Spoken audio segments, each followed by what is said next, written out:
രാജ്യത്തെ ബിസിനസ് ഭീമനായ ഗൗതം അദാനി വിദ്യാഭ്യാസ മേഖലയിലേക്കും കൈവയ്ക്കുന്നു. മലയാളിയായ സണ്ണി വർക്കി നേതൃത്വം നൽകുന്ന ജംസ് എഡ്യൂക്കേഷനുമായി ചേർന്നാണ് അദാനി ഫൗണ്ടേഷന്റെ നേതൃത്വത്തിലുള്ള സ്കൂളുകളുടെ ശൃംഖല വരുന്നത്. വിഴിഞ്ഞം തുറമുഖവും തിരുവനന്തപുരം വിമാനത്താവളവും അദാനിയുടേതായതിനാൽ തിരുവനന്തപുരത്ത് ലോകോത്തര സൗകര്യങ്ങളോടുകൂടിയ അദാനിയുടെ സ്കൂൾ വരുമെന്ന് ഉറപ്പായിട്ടുണ്ട്. കേരളത്തിൽ എല്ലാ ജില്ലകളിലും അദാനി സ്കൂൾ വരുമെന്നാണ് അറിയുന്നത്. ഇതിന് പിന്നാലെയാണ് പൊതുവിദ്യാഭ്യാസ രംഗത്തേക്ക് സ്കൂളുകളുടെ ശൃംഖലയുമായി അദാനിയുടെ കടന്നുവരവ് ഉണ്ടായിരിക്കുന്നത്. താങ്ങാനാവുന്ന ഫീസും ലോകോത്തര സൗകര്യങ്ങളും നിലവാരവുമുള്ളതായിരിക്കും അദാനിയുടെ സ്കൂളുകൾ. 2000 കോടി രൂപയാണ് അദാനി ഫൗണ്ടേഷൻ ഇതിനായി ചിലവഴിക്കുക. അദാനി ഗ്രൂപ്പിന്റെ പാൻ ഇന്ത്യൻ സാന്നിധ്യവും വിപുലമായ അടിസ്ഥാന സൗകര്യ ശേഷിയും ജംസിന്റെ വിദ്യാഭ്യാസ വൈദഗ്ധ്യവും പ്രയോജനപ്പെടുത്തി ഇന്ത്യയിലുടനീളമുള്ള വിദ്യാർത്ഥികൾക്ക് ഗുണനിലവാരമുള്ള വിദ്യാഭ്യാസത്തിനായി വിപുലീകരിക്കാവുന്നതും താങ്ങാനാവുന്നതുമായ സുസ്ഥിരമായ ഒരു മാതൃക വികസിപ്പിക്കാൻ പങ്കാളിത്തം പദ്ധതിയിടുന്നതായി അദാനി ഗ്രൂപ്പ് അറിയിച്ചു. മെട്രോപൊളിറ്റൻ നഗരങ്ങളിലും ചെറുനഗരങ്ങളിലുമെല്ലാം അദാനിയുടെ സ്കൂളുകൾ വരുന്നുണ്ട്. സ്കൂളുകളിൽ CBSE പാഠ്യപദ്ധതിയായിരിക്കും.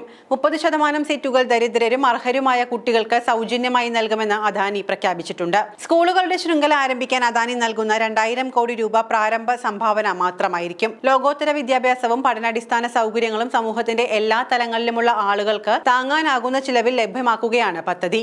അദാനി ഗ്രൂപ്പിന്റെ CSR വിഭാഗമാണ് അദാനി ഫൗണ്ടേഷൻ. ഇന്ത്യയിലെ മികച്ച പഠന ബോർഡുകളുമായി സംയോജിപ്പിച്ച ഒരു ആഗോള പാഠ്യപദ്ധതിയായിരിക്കും സ്കൂളുകളിൽ നടപ്പിലാക്കുക.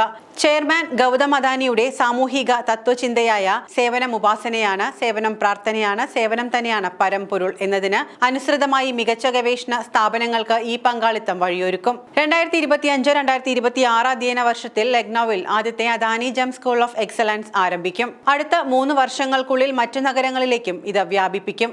ഈ സ്കൂളുകളിൽ CBSE പാഠ്യപദ്ധതിയിലെ 30% സീറ്റുകൾ അർഹരായുള്ളവർക്ക് സൗജന്യമായി നൽകും. ലോകോത്തര വിദ്യാഭ്യാസം താങ്ങാനാകുന്നതും വ്യാപകമായി ലഭ്യമാകുന്നതിനുമുള്ള തങ്ങളുടെ പദ്ധതിയാണ് ഈ സംരംഭം എന്ന് അദാനി ഗ്രൂപ്പ് ചെയർമാൻ ഗൗതം അദാനി പറഞ്ഞു. ജംസ് എഡ്യൂക്കേഷനുമായുള്ള പങ്കാളിത്തത്തിലൂടെ ആഗോളതലത്തിൽ മികച്ച രീതികളും നൂതന ഡിജിറ്റൽ പഠന രീതിയും സ്വീകരിച്ചുകൊണ്ട് ഇന്ത്യയിലെ സാമൂഹിക ഉത്തരവാദിത്വമുള്ള നേതാക്കളാകാൻ അടുത്ത തലമുറയെ സജ്ജരാക്കുക എന്നതാണ് തങ്ങളുടെ ലക്ഷ്യമെന്നും അദാനി വ്യക്തമാക്കി. സാമൂഹിക സാമ്പത്തിക പശ്ചാത്തലം പരിഗണിക്കാതെ എല്ലാ പഠിതാക്കൾക്കും ഗുണനിലവാരത്തിലുള്ള വിദ്യാഭ്യാസം ലഭ്യമാക്കുക എന്നതാണ് ലക്ഷ്യമെന്ന് ജംസ് എഡ്യൂക്കേഷൻ സ്ഥാപകനും ചെയർമാനുമായ സണ്ണി വർക്കിയും പറഞ്ഞു.